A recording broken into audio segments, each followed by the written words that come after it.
We covered the distinction between deduction and induction. Why does it do that? We looked at necessary and sufficient conditions as it relates to defining our terms in conceptual analysis. We looked at the basic structure of arguments with premises, conclusions, and then I ended last time looking at errors in reasoning, or what are known as cheating, if you want, in the game of argumentation.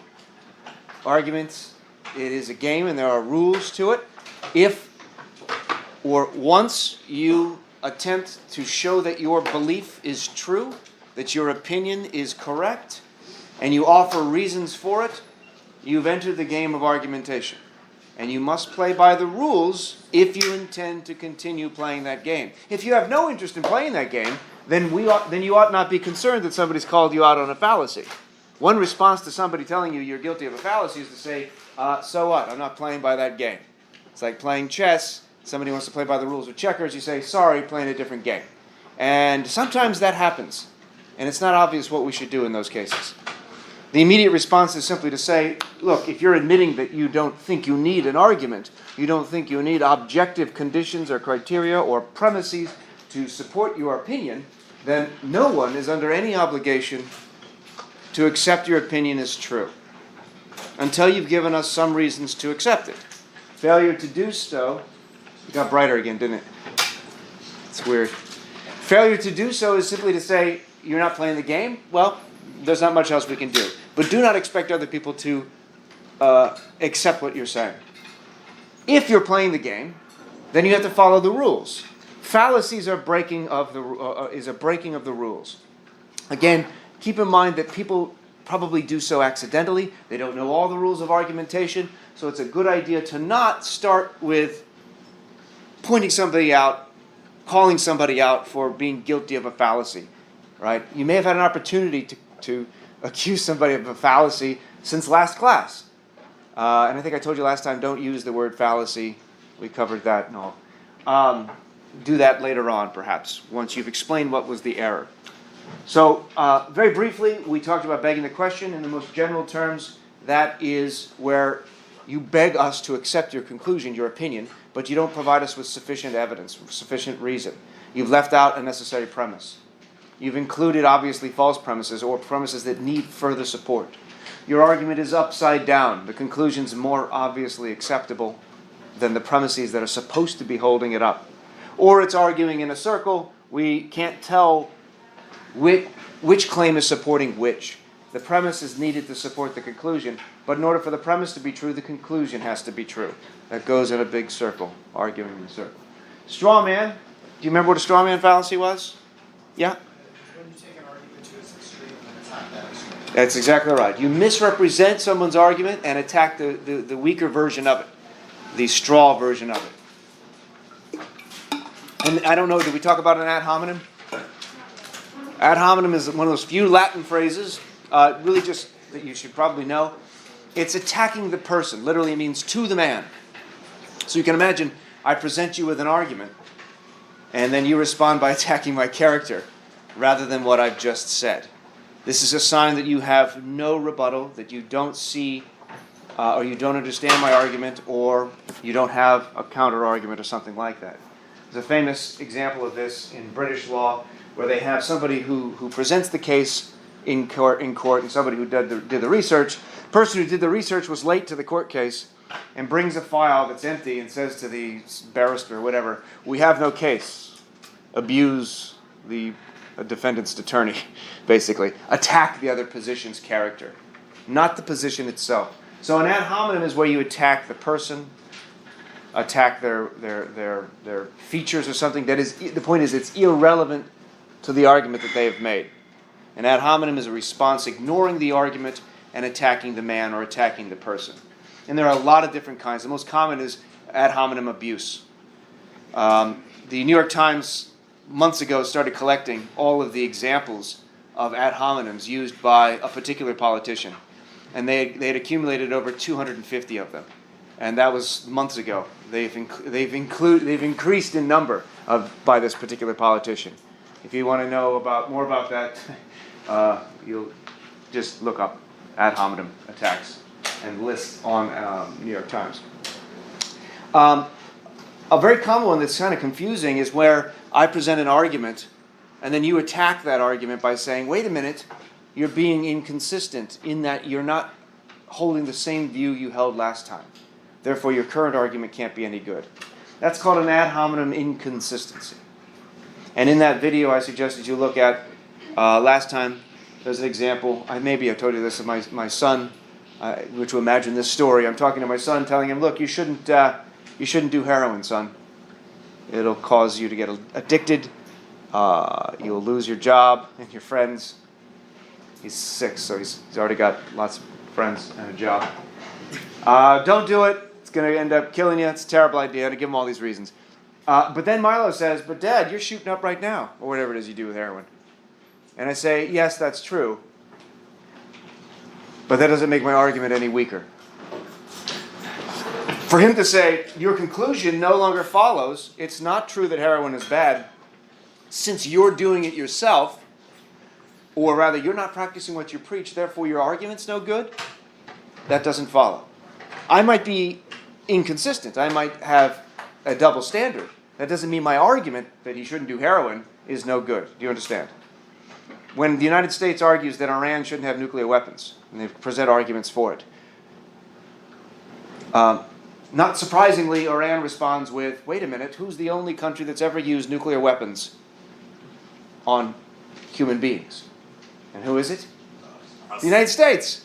Therefore, your argument that we shouldn't have nuclear weapons is no good. Do you see how that's actually breaking the rules of argument?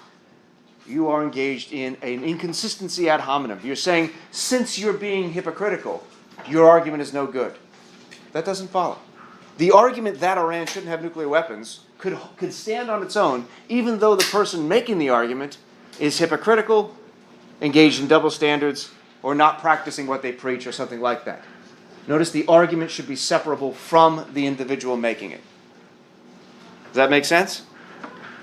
Another fallacy is very common, and it's pretty clear with the name what's going on here. It's called appeal to popularity. Bless you. What is appeal to popularity, do you think, as an error in reasoning? The name should tell you that, yeah? Peer pressure, going with the mob. Yes, that's right, the bandwagon fallacy. Why is this true? Well, could so many people be wrong? Look at all the people who believe it. It's got to be true. Now, do you have a counterexample to that?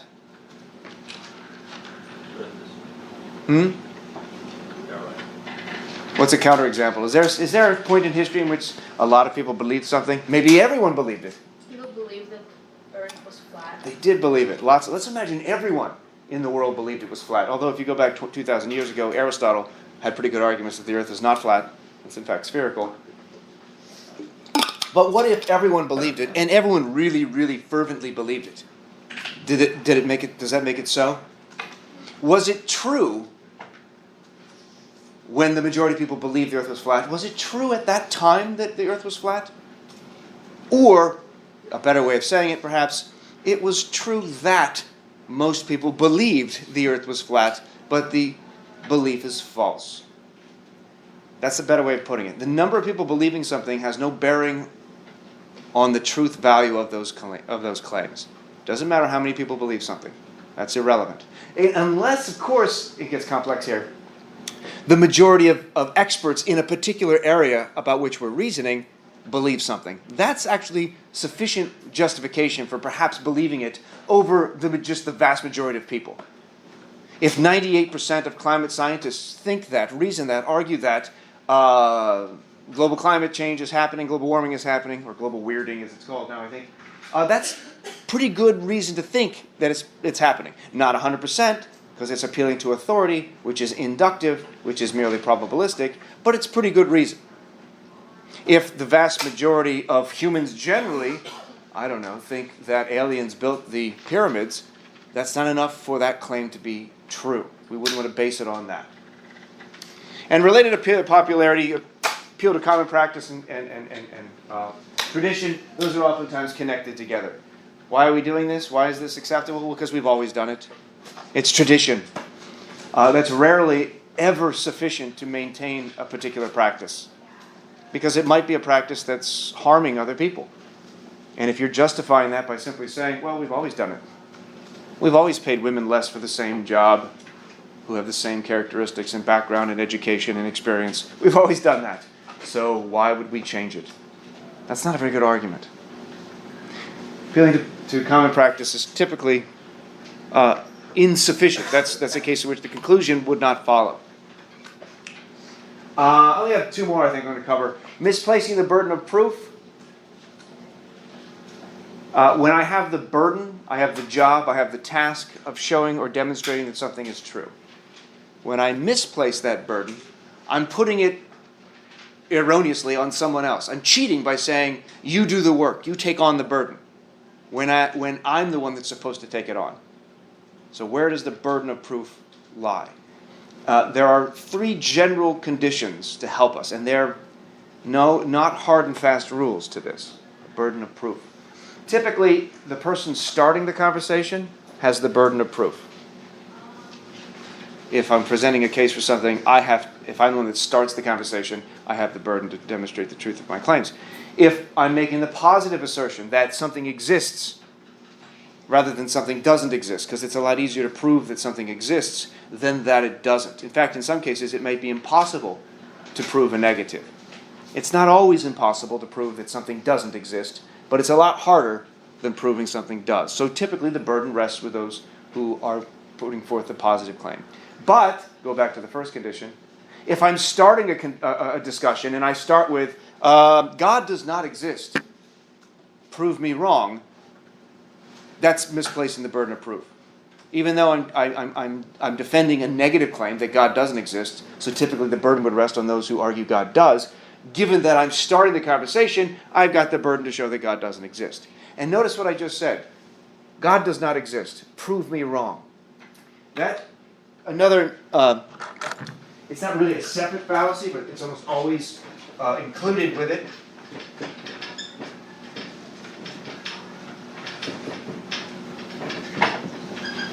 Arguing from ignorance and misplacing the burden of proof go together almost all the time. So when I say, prove to me that God doesn't exist, and you fail to prove that God doesn't exist, and then I say, wait, what did I say? Forget I said that. I start with, hey, I claim God does not exist. Prove to me that God does. And if you fail to prove to me that God does exist, that failure, that ignorance, stands as positive evidence for my claim. To make it simpler, let's say I think unicorns exist, and you say they don't. And then I say, prove to me that unicorns don't exist. And if you can't, does that failure to prove they don't exist logically entail that they do? Let's make it even clearer. Prove to me that you're not a witch. Anyone here? Prove to me that you're not a witch. I'm not a witch because I don't have magical powers. That's exactly what a witch would say. It's obvious. That doesn't qualify. That doesn't satisfy me. You haven't proven that you're not a witch yet. Is anyone here satisfied that he's not a witch? Just because of what he said? Yes? No, can I have a question? Oh, but first, do you think he's a witch? A wizard? Isn't that interesting? Men are called wizards. Is there a parallel for witches? Because witch has a negative connotation. Wizard sounds pretty cool. What's the parallel linguistically for witch? The wizard is the male version of the witch. Right, but witch has a negative connotation. Wizard doesn't. Isn't that interesting? We'll talk about that later. Maybe I'm mistaken. Maybe witch is awesome. But anyway, let me get to your point. So for like the Salem witch trials, do they fall under misplacing the burden of proof? Many cases, yes, because the burden rested on the witches. Excuse me, how weird was that? That's called begging the question. Prove to us that you're not a witch. Witch. And what would happen is people who would accuse women of being witches would do so anonymously. Why? Because they feared being turned into newts or something. There's a Monty Python skit. I'm not going to confront her in court with my accusation that she's a witch, because what could happen? She can use her powers of witchcraft against me. So they were allowed to anonymously condemn people as being witches. And the defense had to prove they weren't witches. And in some cases it would be placing them into water, and if they floated, remember these are mostly older women, if they floated, that's evidence, that's a sign. And there was a whole text of how to determine whether someone's a witch or not, the Maleficarum Maleficae or something like that. And if she floats, she's a witch. If she sinks to the bottom and drowns, well, not a witch, but dead. Many were burned alive. Many were confronted with passages from the Bible, an especially moving passage. And if they didn't tear up or cry upon reading it or hearing it, that's a sign. We don't know how many people died. Hundreds of thousands who could not successfully prove that they weren't witches. That stood as evidence, you're arguing from ignorance, that stood as evidence that they were witches. Jump off a cliff. If she flies away, well, she's a witch. If she doesn't, not a witch. But again, the consequences of that method of proof are pretty dire and absolute. So this is not simply engaging in kind of, armchair speculation or thinking about how reasoning could go wrong. We have a history of reasoning going wrong and the consequences being mass killings. Hundreds of thousands, millions of people, mostly women, accused of witchcraft and killed and murdered by the state, by the church, and sometimes by the church and state at the same time, almost always based upon poor reasoning. And with respect to the floating, you have competing hypotheses. Why is it that older women are more prone to float than others on water? Why are older women typically more buoyant? You want to take biology classes? No, that may be. There's a bit. They have perhaps more fatty tissue. That's not necessarily what would keep you buoyant. Anyone know about the bone density when you get older? Typically found in women, more prone toward what's known as now it's called osteoporosis. If you have less dense bone structure, you're more likely to be buoyant, and this is more likely the case. And there was evidence that this is probably what's happening. But that hypothesis was ignored for the other one. She's a witch. We'll talk more about why that's not a very good jumping to that conclusion doesn't make as much sense because it violates a basic principle of reasoning called Occam's razor. The simpler hypothesis is to be preferred. Light bone structure makes more sense than that she's a witch because witchcraft requires all sorts of other things that need explanation. Now, real quick on the last point here, burden of proof shifts.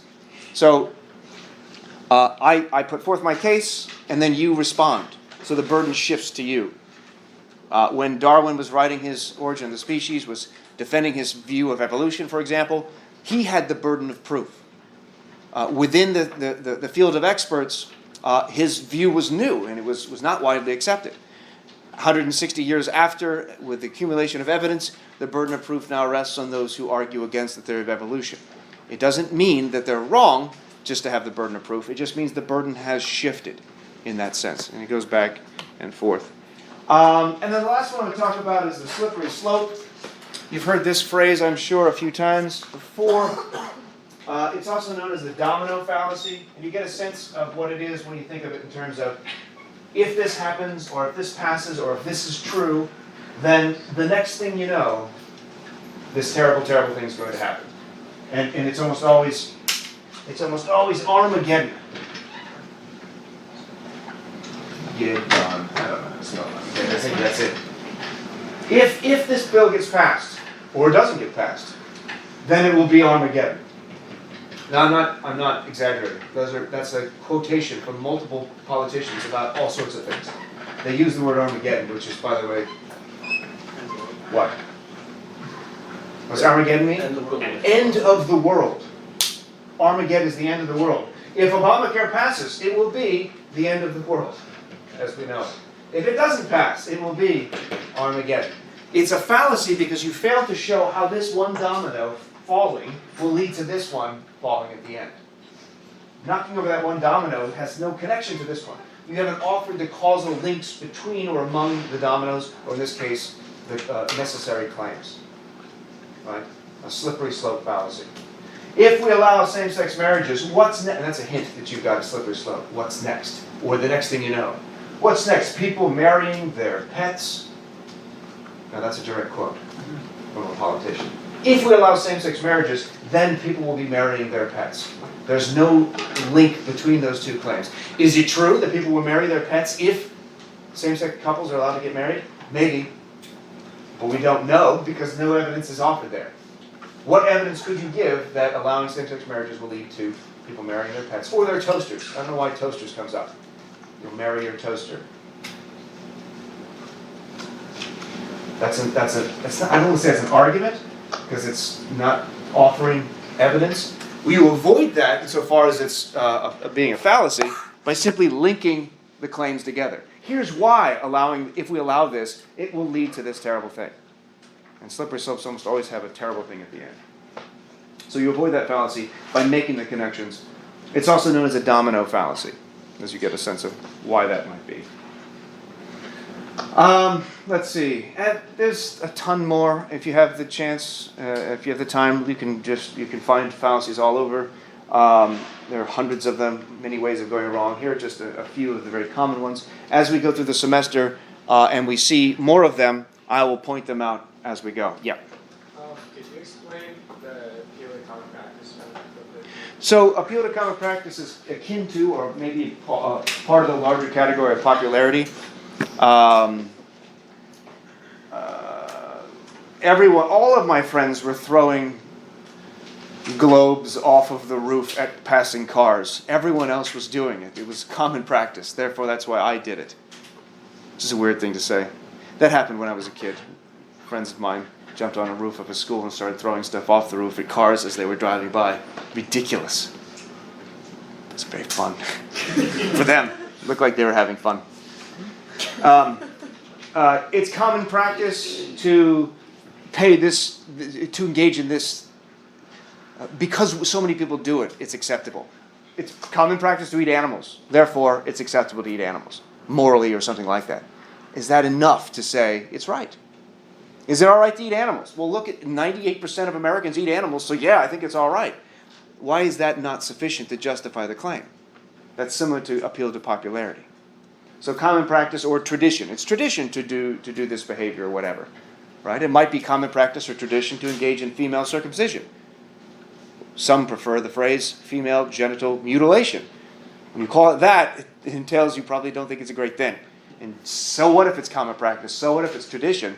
That doesn't seem to be enough justification for its continuance. So that's how they connect with popularity. Yes? So for the slippery slope, is it just as bad to go the other way and connect something to something that's like really good? Yes, you're guilty of the same fallacy insofar as you don't give the justifications.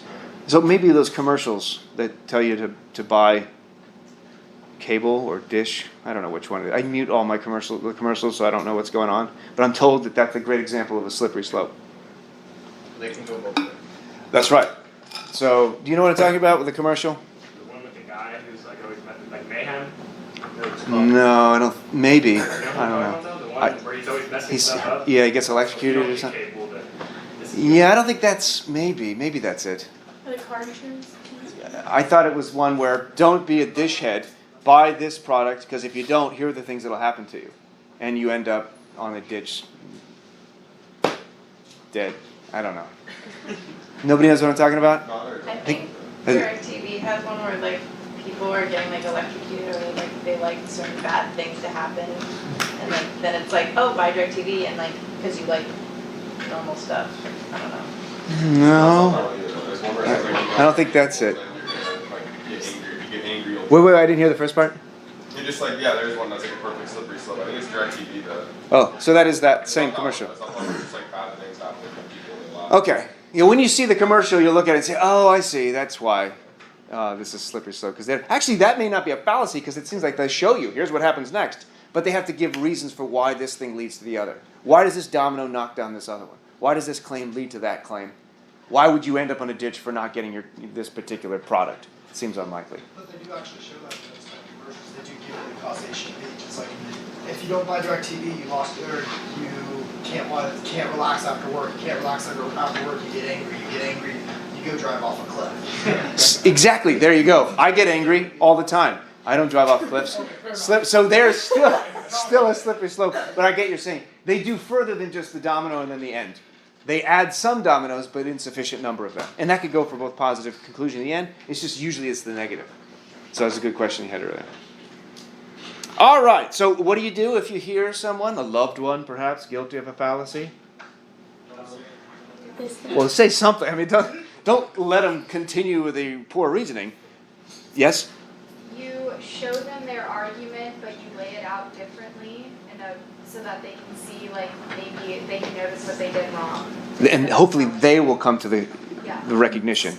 Oh, I see where I made the error. Rather than you telling them that they're wrong. Nobody likes to be told they're wrong. And never ever say, you are wrong. Your claims can be wrong. A person isn't wrong. Even though you want to say, no, that person's wrong. It's kind of like saying that outfit is so wrong. That's a misuse of language. Outfits aren't wrong. People aren't wrong. In the same way that people aren't illegal. There's a connection there. In the same way that we want to be cautious. Now, I'm not going to say that that's not the case, but we want to be cautious in saying to someone, you're a racist, you're a sexist. Instead, even if it is true that to their core, that's their essence, that's their identity, they're just racist, maybe they're a grand wizard of the Ku Klux Klan. That person might be, to their core, a racist, fill in whatever. But rarely is that the case. Instead, when you hear somebody say something sexist or racist, point out what you said is sexist, racist, and so forth. Here's why. They're more likely to listen to what you have to say than if you've accused them at their core of being a horrible person. I mean, imagine that. You're a horrible, horrible person. Now let's talk about why that is. You're not going to care what they have to say. You'll just have pissed them off, and they will be unlikely to listen to anything else you have to say and improve upon it. So keep that in mind. And kind of related to that is what is called the mutual fallibility principle, something that you ought to adopt before engaging in discussions with others. And do you know what fallible means? That's the key term here. Who knows what fallible means? Yes? Capable of being wrong. That's correct. All it says is you are capable of being wrong, not that you are wrong. The mutual, meaning all parties involved in the discussion or the argument, could be mistaken. You don't want to start with, I know I'm completely wrong, but let's debate. Or, I know I'm completely right, but now let's debate. Once you go in with that mindset, it leads to the negative and potentially dangerous attitude that Bertrand Russell called what? Dogmatism. Dogmatism, precisely. This helps us avoid dogmatism for a number of reasons. By being open to the possibility of being mistaken, of course, you're now going to listen to what the other side has to say. Right? And hopefully you're going to get to the point where you want to. Because I want you to think of argument not as a war, not as a battle, but almost in the sense of construction, of building. And you're building together. I know that sounds kind of lame and non-competitive, and we like the idea of debate and victors. But think about it in terms of you're all building the same, you're all going to be in the same building that you're having to construct. And so if you're tasked with building part of it, and you know you're going to have to live in it, you'll want people who can see from multiple perspectives to criticize your perspective if in fact you're wrong. I don't want to be, just to be accepted. I think we should build it this way, just because of who I am. I want somebody to point out, I think you're mistaken. We ought to build it this way, and here's why. Because if we get it wrong, and we're all going to be living in the same building, then we could all die, you see. Now, I meant that metaphorically, but a lot of the problems in the world are a result of poor reasoning. Think about the witches. That's a result of poor reasoning. Think about the possibility of nuclear annihilation. Much of that is probably going to be, to the extent that it happens, might be due to irrationality. There's so many other things that seem to be based not necessarily upon just a particular series of events themselves being terrible, but the underlying cause being poor reasoning, irrationality that leads to all of these vast problems. So if you think of a collaborative effort in argumentation, I think that helps avoid some of those negative attitudes that go along with argument as war. However, while I'm open to saying, let's hear what other people have to say, because I could be mistaken, this doesn't mean every opinion is of equal value. Okay? Everyone's entitled to their own opinions. Fine. You've said that before. Usually that's at the end of a discussion where we just give up. Okay, everyone's entitled to their own opinion. But one of the corollaries of that might be, or the intent, the kind of intent of it, is that everyone's opinion is basically equal. All opinions are basically equal. And that kind of has a nice ring to it because we avoid conflict. But as we'll see, as we've seen with some of the tools of this class thus far, with logic and argumentation, you can say everyone's entitled to your opinion, fine, but some are better than others. Now, is this an arrogant thing to say, that some opinions are better than others? How are we to establish that one opinion is better than another?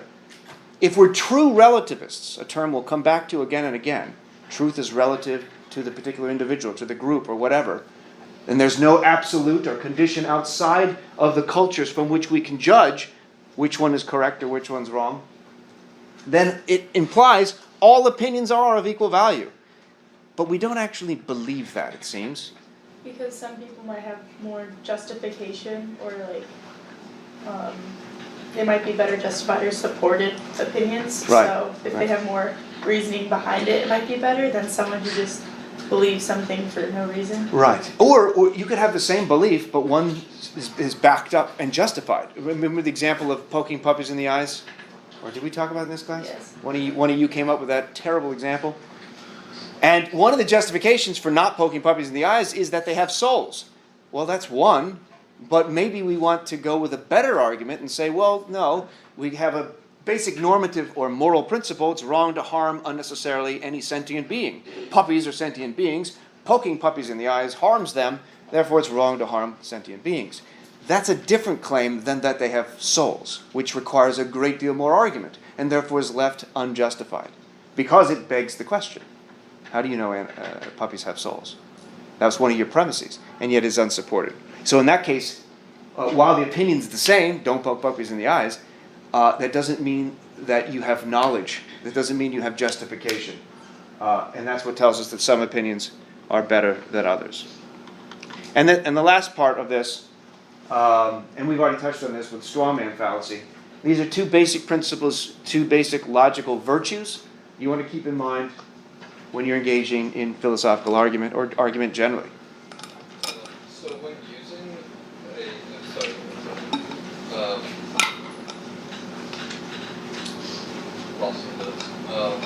so when you're using like a begging the question fallacy, does that fall on the person? So in the example of the puppies, the first thing where you assume that puppies had souls, is that the fallacy, or is the person responding to your argument at the fallacy? It's you presenting the case with a weak premise, or with a premise that's less likely true or less well supported than the conclusion it's supposed to hold up. So it's on the person presenting the argument. Ad hominems are always the second person. I present an argument and it's your response to me against me as a person where the fallacy lies, on the second person. Straw man, again, it's the second person. I present an argument, you take what I said, jumble it up to make it look foolish, and then attack the foolish representation. So it's the second person there. And same thing with the ad hominem inconsistency, for example. So to avoid that, if I present an argument and you want to make sure you want to know what I'm saying, represent what I've said to me.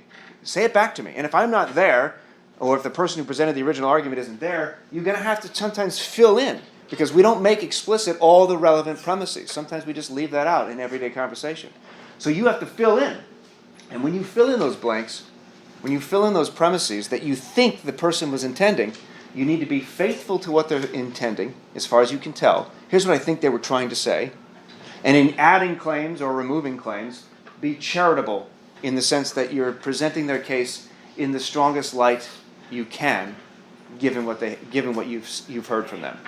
And in doing that, you show that other person, presumably, especially if they're right there in front of you, that you're interested in what they're having to say, that you're interested in understanding it, and maybe you understand it in a way more so or more clearly than they do. And they're going to be much more open to any kind of criticisms you might have. In that sense, the criticism is going to be about their arguments, not about them. This is the biggest problem now, it seems, one of them, in politics, is that any kind of political debate, any type of kind of calling out somebody for an error, it doesn't feel like you've called them out for an error in their argument. It feels like you've hit at their identity and are attempting to belittle them as a person. Yes, Ramiro. So what was faithfulness again? So faithfulness is where, so you present an argument, and I'm responding to it. I need to make sure I'm responding to what you actually intended to mean and say. So I need to be faithful, accurately represent what your argument is. I am engaged in a straw man if I misrepresent it, if I'm being unfaithful or uncharitable to what your intentions were. And sometimes it's not clear. Sometimes we don't know. And in those cases, we ought to say, we're not entirely sure what this person intended, but if this is what they intended, here's the problem with that argument. That at least gives you a kind of out, a qualifier for saying, for avoiding that straw man fallacy. So charity and faithfulness. Questions on that, the basics of logic and argumentation? Go ahead. So if you misinterpreted the argument, does that mean you're not following the principles of faithfulness? Correct. But Like without your knowledge, like, do you feel like you're following? different. So if unfortunately people don't typically write and talk in terms of standard logical form, they just say things, especially on cable news, just a barrage of comments and beliefs and opinions just vomited out on the screen. And so there's not a whole lot of time and clarity. So as critical reasoners, we have to be able to reinterpret what they're saying, and we can get it wrong. And it's not always our fault. It could be that the initial argument was just unclear. It was ambiguous. It was vague. It was poorly phrased. We have to do our best to represent it as we can. And when it is seemingly ambiguous and unclear, terms we'll come back to, we need to be clear about that and say, look, here's what I think they're saying. I'm not entirely sure because there's multiple ways of interpreting this. But on this interpretation, here's my critique of the argument. So that's how you would avoid violating this virtue, so to speak, of charity and faithfulness. Questions? Then let's get into the next topic, which is epistemology, which is a fancy word for what? Study of knowledge. That is correct. And in doing so, I'll introduce this by Bertrand Russell again because he's so clear. I don't know why. Apparently my name is Chris Cremier. That's wrong. I'll have to fix that. But his short text, if you haven't read it yet, please do so by next class. It's only 6 pages. Introducing this topic of knowledge by way of invoking the presumed distinction between appearances, the way things seem, and the underlying reality. And I like this quote because this will bookend our discussion in epistemology. We'll end this discussion on theories of knowledge with the philosophy of language. To the extent that words, our native language, the language we were born with, determines, or at the very least, affects the way that we carve up or dissect, as she says, reality. This is a quote from Ruth Benedict. I think it's Ruth Benedict. No man sees the world with pristine eyes. We dissect nature along lines laid down by our native languages. If I speak Spanish, I'm going to perceive reality differently than if I speak French. If I speak German, I'm going to perceive a particular object in a different way than if I spoke Russian. This is known as the Whorf-Sapir hypothesis that we'll return to at the end of the first third of this class, this session. Semester. Now, this is just one area in which there is a lens, potentially, through which we see what is real, what is out there. To what extent does the language I speak color my perception of what I take to be true or what I take to be real, of how I describe what is there? That's just one. There are others. One's culture, one's religion, and more specifically to the individual, one's particular experiences. That will oftentimes affect, if not every time, or not affect, but potentially infect the way that you see the world. You hear a noise, that's going to be in a way conditioned by the experiences that you've just heard, you've just had. If you're watching What's the channel that has ghost hunters? There's a channel that shows that has the show Ghost Hunters, where people go out looking for ghosts. I don't know. It's sci-fi or history, one of the two. And let's say you're watching a marathon of ghost hunters, and then you go to bed, and it's dark, and it's quiet, and then you hear creaking up in the attic. What's the first thing that's going to come to your head, probably? Ghosts exist. Ghosts exist, and they're upstairs in the attic. But if you're rational and metacognitive, that is thinking about your own thinking, you're going to stop and say, wait a minute, maybe that's just a squirrel. Maybe that's just the roof creaking. Or maybe it's a ghost squirrel. Maybe that would be your best conclusion. So what's happening in this particular image? Anyone want to offer an explanation of what's going on here? Yeah? Father's comforting his son. Father's comforting his son. That's, as far as I know, that's what that could be happening. Sure. Anyone else? Yes? Scolding him. Father's scolding the son, right? It's hard to tell. It's laughter. It looks like he's crying. It's unclear whether he's the cause or he's trying to console there. Very good. He might be trying to explain something to him that maybe the son doesn't understand. Right? That's a possibility. He doesn't look like he's happy about something. It could be lack of understanding. Sure, that's a viable option. The father could have given him a gift and those could be tears of joy. They could be tears of joy. Yes. Dad, thank you so much for whatever this bag is. That's awesome. Kids do that. Kids cry for joy. That's possible. Has anyone seen the show To Catch a Predator with Chris Hansen?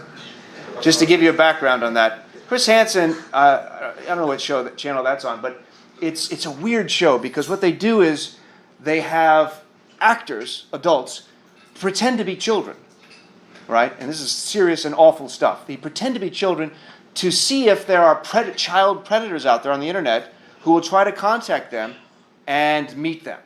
And then they have a video camera where they always come to the house and they're innocently bringing wine coolers to a 12-year-old's house and condoms. No reason. And then they're asked, and sometimes they just strip naked as they walk in. It's incredible, this show. This is really, really happening. People do this. And then they walk out, and Chris Hansen comes out with a camera crew, so that's pretty embarrassing. And they're like, oh, wow, you can imagine what they do. And they ask, what are you doing here? And then they just say, oh, I was just coming to talk with wine coolers and blah, blah, blah. In any case, that's the show, okay? And you're watching that, like a marathon of that for hours.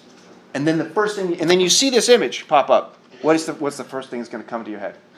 Immediately, you're going to make the connection. I don't know anything about those two, but that's a child predator. And it's not going to happen. Yeah, it's not going to happen that way. It's not going to be propositional. It's not going to be like, that is a child predator. It's going to be, boom, child predator. And all the feelings that go with it. It's going to be immediate, and you probably won't be able to control it. And probably, when you think about it in those terms, you shouldn't be held morally responsible for that. It's like, yeah, of course that's what I'm going to think. If I'm a prosecutor of child predators, and that's what I've been doing for 30 years or something, again, the first thing that pops in my head, that's what that's going to be. But it becomes a problem if I do not take the time to think about the thought I just had. If I don't engage in higher order thinking, metacognition. It's a moral flaw to fail to correct, or at least consider why I had that thought. Where did that thought come from? And this happens to everyone, and this is part of the point. Because so much of our experience is, I don't want to say tainted, that's not quite right, but influenced or seen through our previous experiences and our expectations, that should give us pause. That should concern us when we think we know what reality is. I saw it, therefore that's how it happened. I call it like I see it. Well, how do you see it? Are you seeing it through pristine eyes? Or do you see it through expectations? Stereotypes. What's a stereotype? Let me just give you one example related to this. And I've mentioned it in other classes before. It's a problem I'm coming to terms with. I have had for many years a bias, a stereotype. It's clearly a stereotype against people who drive pickup trucks. And I got it from my dad. He had it, and I was young in Texas where everyone drives a pickup truck, and he would just rail against people who drive pickup trucks, and I would hear it. He didn't sit me down one day and say, son, why don't you take note of this? And here's an argument. The conclusion of which, by the way, is all pickup truck drivers are jackasses. I'm going to write that down so you understand what the belief system is.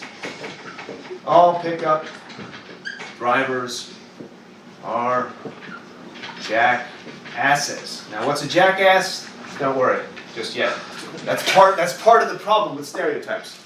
They're vague and subjective. Anyway, I have this bias. All pickup truck drivers, all of them. It's a huge category. I don't just believe it, I feel it. I see a pickup truck driver and I feel jackass. Right? Now, I'm getting better at it. Don't tell me if you drive a pickup. There's no need. Suggest not telling me. So surely I got this from my dad. That's how a lot of stereotypes happen. They happen unconsciously. And this is related to how I see the world and how we see the world through certain kinds of prisms, right? Certain kinds of if you want, veils or schemas, if you want. And so I'm driving along the freeway, the 5 in San Diego. Speed limit is like 65 or 70, so I'm going 70 or 75, as you're supposed to do. And a pickup truck happens up behind us. And I see it. My wife is with me. And she knows I have this problem, so I just say, check it out, jackass. And she just goes, whatever. And we're driving along for a long time. And this person does not display any of the jackass type behaviors that I expect. So he's not meeting my expectations. And as a teacher of logic, you would think what I would then say is, aha, my belief that all pickup truck drivers are jackasses is false, because here's a counterexample. It can't be the case that they're all jackasses, because here's one that's driving 5. Do you think that's what I did? No. What did I did? Can you guess what I did? You thought he's pretending to not be. Oh, I didn't do that. I did have a fleeting thought, maybe he stole the pickup truck and he's not a pickup driver, which was weirdly preferable. I prefer him to be an absolute criminal than a pickup truck driver. He'd be a better person. That's not that quickly went away. I said, no, that can't be it. That's ridiculous. You adjusted your view so we still see him as a jackass? How did I do that? I did do that, yeah. but how do you think I did it? You're like, he's following me so he can purposely piss me off. But he wasn't following me too close. In fact, that's what pissed me off, that he wasn't being a jackass. That infuriated me. Did you have? I was thinking you were trying to find other things. That were wrong with him? Yeah, one was that he's just a criminal. But I did something. The world wasn't meeting my expectations. So with stereotypes, this often happens. I changed the world a little bit. How did I? Slow down so he could become an asshole. I did do that. That's what I did. See, I pissed people off. They're leaving now. I'm sorry if you don't tell me if you. So I did. I subtly, and I remember doing it. I don't know what the thought was in my head at the time. Like it wasn't all conscious. Like I'm gonna tap on the brakes and test this guy. And I did it. And I did it for a while. It was like a long time, not like minutes, but like 20 seconds of continually doing that. And he was still driving nicely. He was too nice. And finally, after maybe 20, 30 seconds, I don't know how long it was, he shines the brights because he's way up here. It's a pickup truck, so that is kind of silly that the bumper's up here. My bumper's down here. That doesn't make any sense. That's a legitimate gripe against pickup trucks, right? Bumpers up here. It's stupid. So, but that's not the point here. He cuts us off. No, he gets in the right lane, passes us. He flips us off. My wife is right there. She had nothing to do with it. She's getting flipped off. And then he cuts us off and speeds in front of us. And I say to my wife, see, they're all jackasses, thereby justifying my stereotype. My worldview remains intact. And I felt kind of good. Obviously, I changed the world to make it fit my worldview.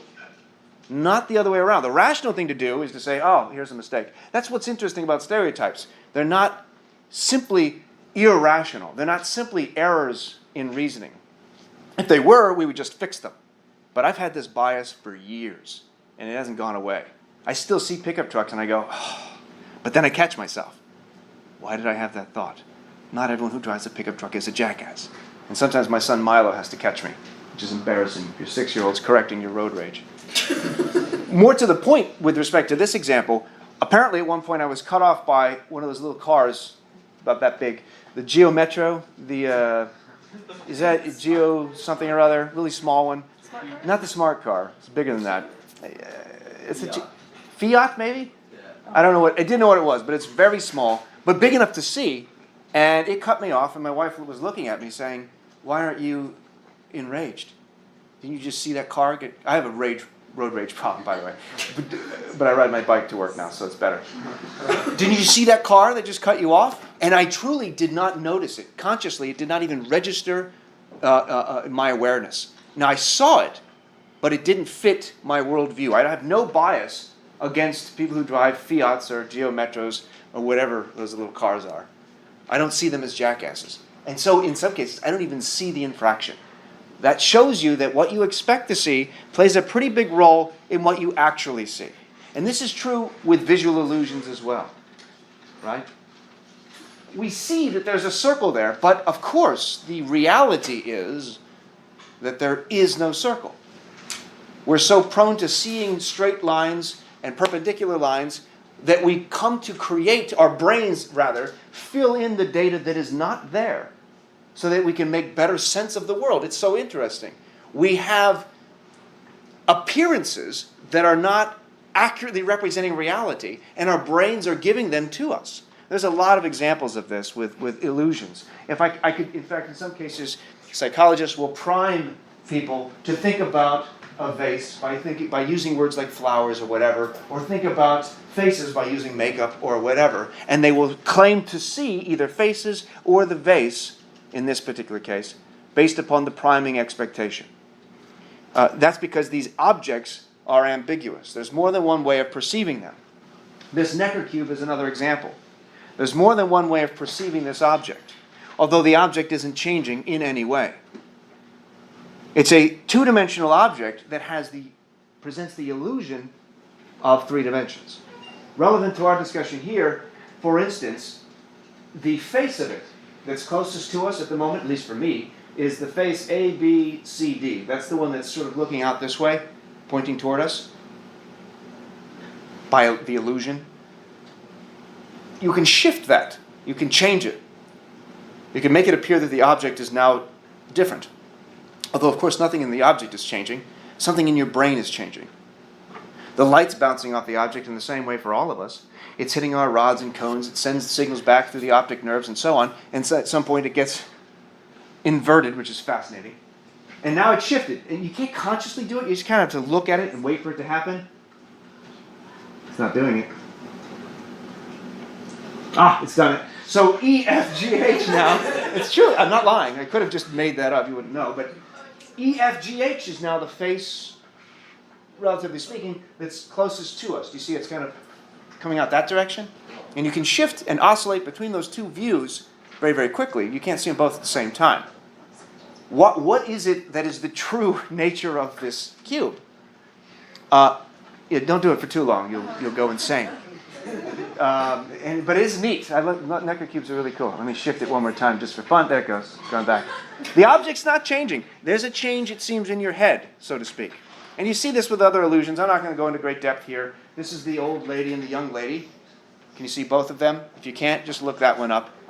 This is the old lady's... I need a ruler or something. This is the old lady's mouth. That's her chin. That's her nose. The nose of the old lady is the chin of the young lady. The young lady's looking off that direction, you see? That's the young lady's ear, which is the old lady's eye. Another example is this painting by Dali, which I can't help but see immediately. There's Voltaire, right there in the middle. This is the invisible bust of Voltaire, who looks like George Washington in the slave market. I cannot help but see Voltaire every time this image pops up, because it's already in my background conceptual framework. I expect to see it. It's almost impossible for me not to see it. For those who've never seen this painting before, it takes a while for it to materialize. Do you see Voltaire? His hair is back here. These are his eyes. These women make up his eyes. Everyone see that? And then his nose, he starts to materialize. He's kind of like got a little smirk, got a bit of a shit-eating grin there, whatever that means. There's his chin. Invisible bust of Voltaire. It's not invisible anymore. It's ambiguous. The point being is that we now expect to see it once you've got it in your background conceptual framework. And there's a lot of other things we can look at, like this one. What is this an image of? It's a set of dolphins. Very good. Everyone sees the dolphins. Who said dolphins? How many see the dolphins? Raise your hand if you see only dolphins. There's only one soul, pure in heart. Pure in heart. Yeah, what is a soul? So here are the dolphins, if you can't see them. There's one up there. This is a dolphin here. There's a little one there. There's a dolphin. There's a dolphin there. There's like 13 of them. Another one there. Boom. Dolphin, dolphin, dolphin, dolphin. Another dolphin. Dolphin right there. The dolphin. That's all that is.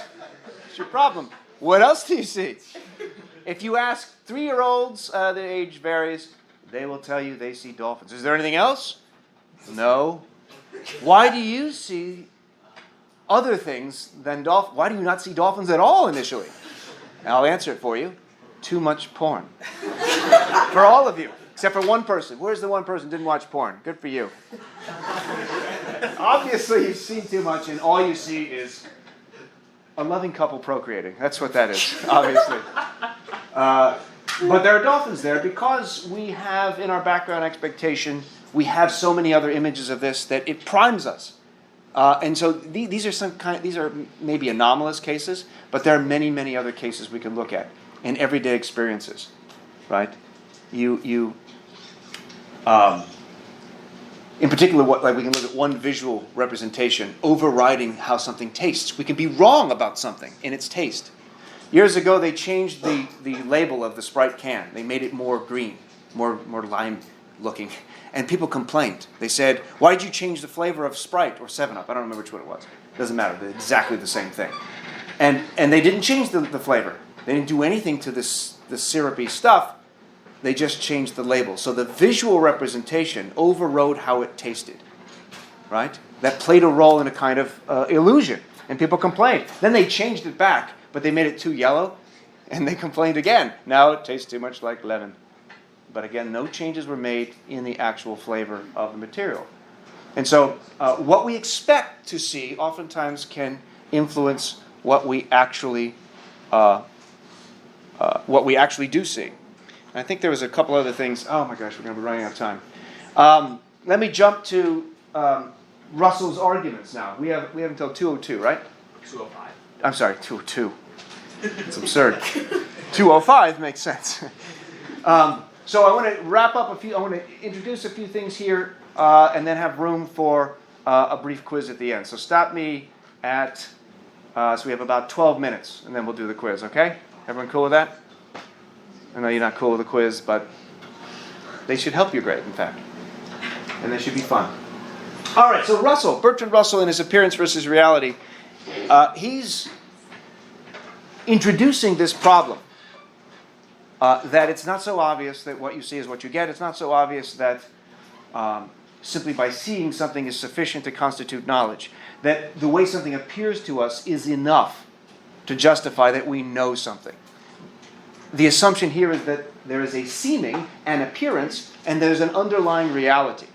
Contrary to what that show on the Learning Channel, What Not to Wear, do you remember that show? I don't know if it's still on. They would help people in their appearance by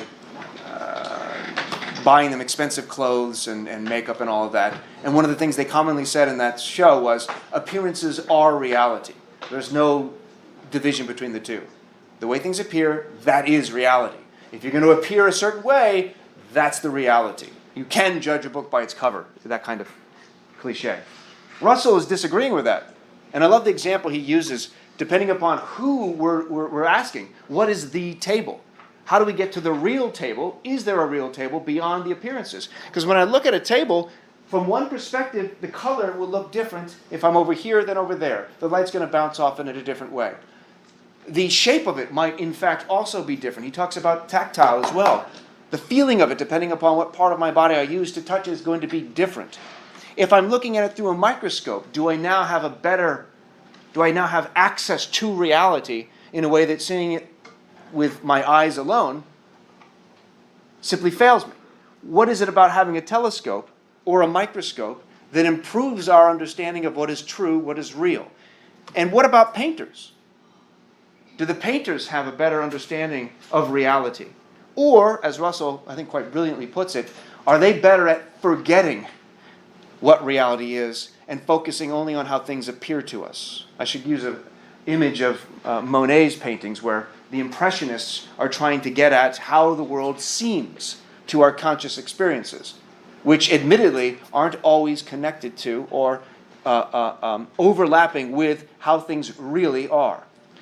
And Russell's bringing this up for the same reasons that we'll see Socrates and Plato bring up their concerns with epistemology in reference to the problems known as skepticism.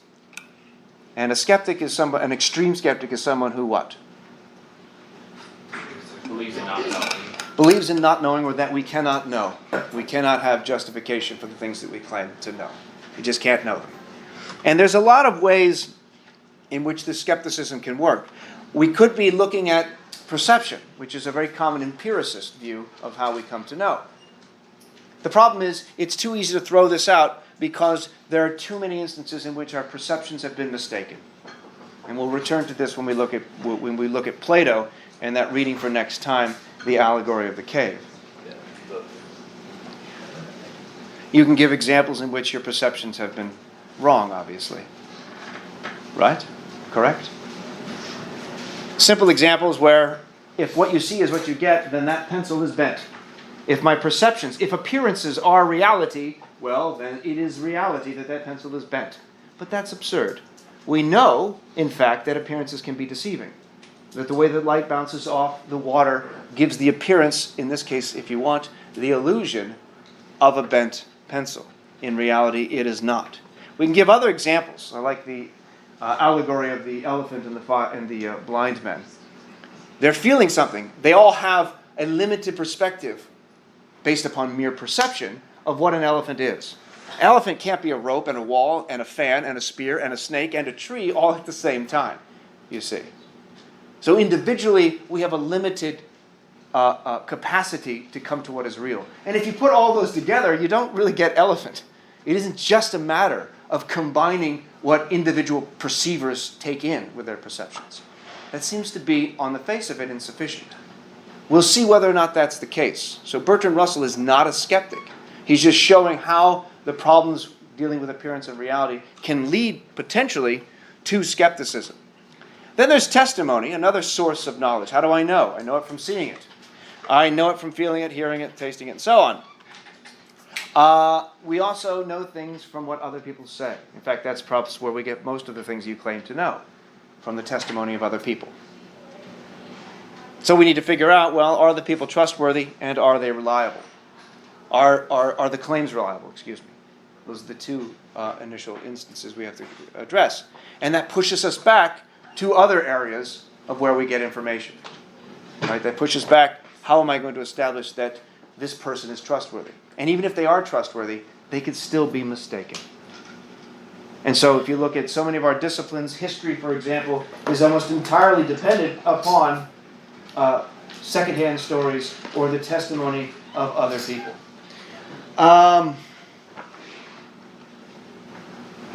Do we want to go further? Skepticism with logical inference. I think... No, we're going to stop here. I'm going to stop for a second and ask you questions. Anyone has questions on what we just covered? This quiz is just on material from last class and some of the stuff from today, so it should be fresh. I want you to do this one without notes. You should be fine. Don't worry. It's only 10 points, front and back. Please don't mark on the quiz itself. I will pass back your other quizzes while you're taking this. If you don't have a Scantron, please bring one to next class and borrow a Scantron from somebody else. I didn't bring any this time, so I don't have any extras. No, I'm good. Yeah. Distribute them widely. There you are. I've got a couple of tutorials. I left that on last time.